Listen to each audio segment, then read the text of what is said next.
Hmm. O ni akong plansa nga pangluto na ko sa mga dagko nga ligid, breha ng 11R o mga ligid sa dump truck. Ginagamit ko ni siya nga pang repair. Ako ray gihimo ani DIY, ang gamit ani filament iron. Dili ni basta-basta mo ground. Pwede po nimo ni siya gamiton ang interior frame ani niya nga magluto ka sa mga ligid sa motor. Interior sa motor, pwede ni siya magluto, pero dili pwede luto ni ligid sa motor kay dili man masulod ang ligid sa motor kaning plansa. Ana kanindot lang aning plansahan ibuhat ko ni siya nga mabalhin-balhin. Pwede siya gamiton sa ibabaw. Maglutog ligid nga ni ang porma.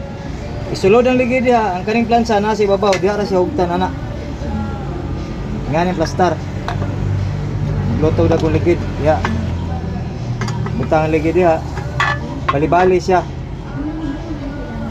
Mo ni ang plansa. Mo ni ang gamit nga mong init.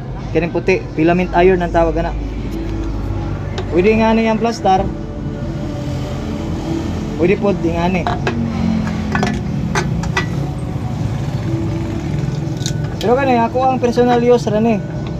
Mga gamit ako ni sa mag-repair kog mga ligid nga dagko. Ngani ra na siya.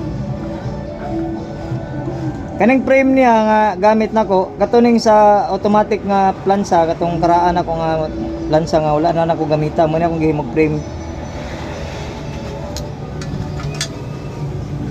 Okay, mo na.